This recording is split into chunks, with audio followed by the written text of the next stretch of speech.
नमस्कार साथियों, आज हम फिर से इसी कड़ी में आगे बढ़ते हुए class 10th maths chapter number 8 त्रिकोणमिति का परिचय।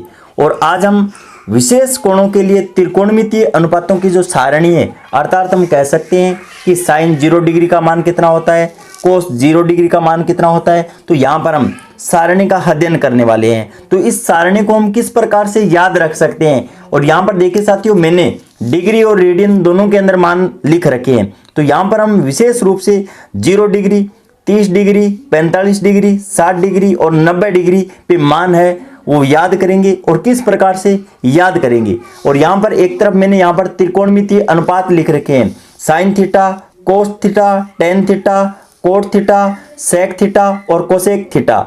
उसके बाद में देखिए साथियों, आपको क्या करना होगा, सर्वप्रथम इन त्रिकोणमितीय अनुपातों के लिए जो यहाँ पर हम मान है वो किस प्रकार से ज्ञात कर सकते हैं। तो सर्वप्रथम आपको 0 से स्टार्ट करना है और यहाँ पर इस तरीके से गिनती लिखनी होगी। आपको 4 तक आपको क्या है, गिनती लिखनी है। गिनती लिखने के बाद में साथियों आपको यहाँ पर सभी जगह क्या है, 4 का भाग लगाना होगा। किसका भाग लगाना होगा, 4 का भाग लगाना होगा। 4 का भाग लगाने के बाद में यहाँ पर इसका वर्गमूल निकाल लेना साथियों सभी का। यहाँ पर इस तरीके से वर्गमूल का चिन्ह है वो लगा देना। वर्गमूल का चिन्ह लगाने के बाद में यहाँ पर देखिए साथियों यहाँ पर प्रथम जब हम मान लिखेंगे तो साइन थीटा के बराबर लिखेंगे, और यहाँ पर सर्वप्रथम इसको सरलीकरण करके लिखेंगे। तो 0 के अंदर हम 4 का भाग लगाएंगे साथियों, तो 0 ही निकल कर आएगा और 0 का वर्गमूल साथियों 0 होगा। उसके बाद में हम अगर यहाँ पर कोई मान सरलीकरण हो रहा है पहले तो उसको हम सरलीकरण कर लेंगे, लेकिन कोई भी मान यहाँ पर कैंसिल नहीं हो रहा है। 1 का वर्गमूल कितना होगा साथियों, 1 होगा, और 4 का वर्गमूल है वो कितना होता है साथियों, 2 होता है। तो यहाँ पर साइन 30 डिग्री का मान है वो 1/2 आ जाएगा। उसके बाद में यहाँ पर मान है वो साथियों सरलीकरण हो रहा है, और अंडरूट के अंदर 1 यहाँ पर नीचे 2 बचेगा, और यहाँ पर 1 का वर्गमूल क्या होता है साथियों, 1 होता है, लेकिन अंडरूट 2 का वर्गमूल अंडरूट 2 ही होता है यहाँ पर। तो इस प्रकार साइन 45 डिग्री का मान है वो 1/√2 आ जाएगा हमारे पास। यहाँ पर अंडरूट 3 का वर्गमूल अंडरूट 3 होता है साथियों, और अंडरूट के अंदर 4 है, और 4 का वर्गमूल है यहाँ पे 2 आ जाएगा निकल के। 4 के अंदर 4 का जब हम भाग देंगे तो 1 आ जाएगा, और यहाँ पर वर्गमूल का चिन्ह है। 1 का वर्गमूल कितना होता है साथियों, 1 होता है। उसके बाद में हमारे पास यहाँ पर साइन 0 डिग्री का मान 0, 30 का मान 1/2, 45 डिग्री का मान 1/√2 और 60 का मान √3/2 और 90 का मान 1 आ गया है साथियों। उसके बाद में देखिए साथियों, आपको अगर कोस के मान ज्ञात करने हो तो आपको कुछ ही नहीं करना साथियों। यहां पर जो मैंने पंक्ति लिखी है इसको उल्टा करके लिख दीजिए। तो सर्वप्रथम यहां पे 1 लिख देंगे, और उसके बाद में आगे के √3/2 यहाँ पर √3/2 लिख देंगे। उसके बाद में 1/√2 और उसके बाद में 1/2 और उसके बाद में 0। तो यहाँ पर जो हमने प्रथम लाइन लिखी है उसको हम उल्टा करके लिख देंगे। यहाँ से स्टार्ट कर देंगे और इधर इस तरीके से चलेंगे। तो यहाँ पर देखिए साथियों, 1 का तो 1 आ गया है, √3/2 को √3/2 यहाँ पर उतार देंगे, ये मान यहाँ पर आ जाएगा, ये मान यहाँ पर, और इस मान को यहाँ पर लिख देंगे। इस प्रकार से लिखने के बाद में हमारे पास साइन और कोस 2 मान है वो निकल कर आ जाएंगे। साइन थीटा और कोस थीटा के यहाँ पर सभी के सभी जो मान है वो हमने निकाल लिए। उसके बाद में देखिए साथियों, टेन थीटा का सूत्र हमने पिछले वीडियो के अंदर पढ़ा है।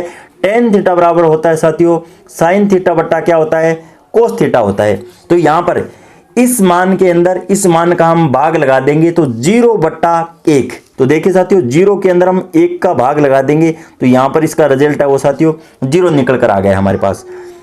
अब उसके बाद में 1/2 के अंदर हम √3/2 का क्या लगा देंगे साथियों, भाग लगा देंगे। तो भाग लगाने के बाद में यहाँ पर 2 से 2 क्या है, कैंसिल हो जाएगा। तो यहाँ पे 1/√3 है वो मान मेरे पास शेष रह जाता है। यहाँ पर इस मान को आपको याद नहीं करना है साथियों, केवल और केवल जब यहाँ पर मान हमें पुट करने हो तो यहाँ पर 1/√3 डायरेक्ट लिखना होगा कि टेन 30 डिग्री का मान है वो 1/√3 होता है साथियों। अब उसके बाद में यहाँ पर जब हम tan 45 का मान ज्ञात करते हैं तो 1/√2 के अंदर 1/√2 का भाग देंगे। सेम संख्या के अंदर सेम संख्या का अगर भाग लगा रहे हैं तो उसका मान 1 होता है साथियों। क्या है, 1 होता है। उसके बाद में इस मान में इस मान का भाग लगा देंगे तो √3/2 और मेन बट्टे के अंदर 1/2। तो यहाँ पर देखिए साथियों, 2 से 2 कैंसिल हो गया। तो यहाँ पर √3 tan 60 डिग्री का मान है वो √3 निकल कर आ जाएगा। अब उसके बाद में एक के अंदर हम शून्य का भाग लगा देंगे तो यहाँ पर इन्फिनिटिव या अपरिभाषित मान आ जाएगा। यहाँ पर क्या निकल कर आ जाएगा, हमारे पास से अनंत मान निकल कर आ जाएगा साथियों। अब हम जानते हैं कि टेन थीटा और कोट थीटा है वो आपस में व्युत्क्रम होते हैं। क्यों, हमने पहले सूत्र पढ़ा है कि tan theta into cot theta, और इसका मान क्या होता है साथियों, 1 होता है। अगर हम टेन थीटा बराबर मान लिखना चाहें तो 1 बट्टा क्या होता है, कोट थीटा होता है। तो यहाँ पर इस लाइन को हम यहाँ पर उल्टी स्टार्ट कर देंगे लिखनी। सर्वप्रथम अनंत को लिखेंगे, यहाँ पर वही ऊपर जो काम किया है वही यहाँ पर करना है साथियों। जो ऊपर हमने काम किया है वो सेम काम यहीं पर करना है साथियों। तो देखिए साथियों, सर्वप्रथम यहाँ पर अनंत को उतार देंगे, यहाँ पर √3 को लिख देंगे और यहाँ पर उसके बाद में 1 लिख देंगे, फिर इस मान को लिख देंगे और अंत में यहाँ पर 0 लिख देंगे। तो इस प्रकार से इस लाइन को हम उल्टी करके वापस यहाँ से स्टार्ट कर देंगे। तो देखिए साथियों, इस लाइन को हम वापस उल्टी यहाँ से स्टार्ट करके और सेम टू सेम यहाँ पर मान उतार देंगे। तो यहाँ पर इस मान को यहाँ पर उतार देंगे, इस मान को यहाँ पर, इस मान को यहाँ पर, इसको यहाँ पे और इसको यहाँ पर उतार देंगे। उसके बाद में सेक थीटा का संबंध हम जानते हैं साथियों। सेक थीटा और कोस थीटा आपस में व्युत्क्रम होते हैं, क्योंकि हम जानते हैं कि सेक थीटा और इनटू कोस थीटा और इसका मान 1 होता है साथियों। तो यहाँ पर इस लाइन को हम उल्टा कर देंगे। इस लाइन को क्या कर देंगे, उल्टा। उल्टा करने का अर्थ ये हुआ साथियों, 1 का उल्टा क्या होता है, 1 ही होता है।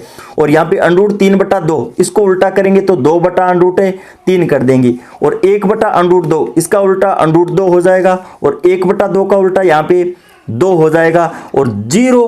और यहाँ पर देखिए साथियों, इसको जब हम उल्टा करेंगे तो यहाँ पे 1/0 और इसको क्या लिख सकते हैं, इन्फिनिटिव या अनंत बोल सकते हैं। साथ बाद में देखिए साथियों, कोसेक थीटा और कोसेक थीटा हम जानते हैं किसका उल्टा होता है साथियों, यहाँ पे साइन थीटा का उल्टा होता है। लेकिन यहाँ पर हमें क्या करना होगा, इस लाइन को वापस से यहाँ के रिपीट कर देना होगा। जो पहले हमने काम किया है वही काम यहाँ पर करना है। अनंत सर्वप्रथम लिख देंगे, फिर यहाँ पे 2 लिख देंगे, फिर √2 लिख देंगे, फिर 2/√3 लिख देंगे और फिर 1 लिख देंगे। तो इस प्रकार यहाँ पे अनंत 2 √2 2/√3 और 1 यहाँ पर इस मान को यहाँ पर, इसको यहाँ पे, इसको यहाँ पे, इसको यहाँ पे और इस मान को यहाँ पर हम उतार देंगे। तो इस प्रकार मैं आशा करता हूँ कि जो मैंने आपको विशेष कोणों के लिए त्रिकोणमितीय अनुपात की जो सारणी बताई है वो अच्छी तरीके से समझ में आ गई है साथियों। धन्यवाद साथियों।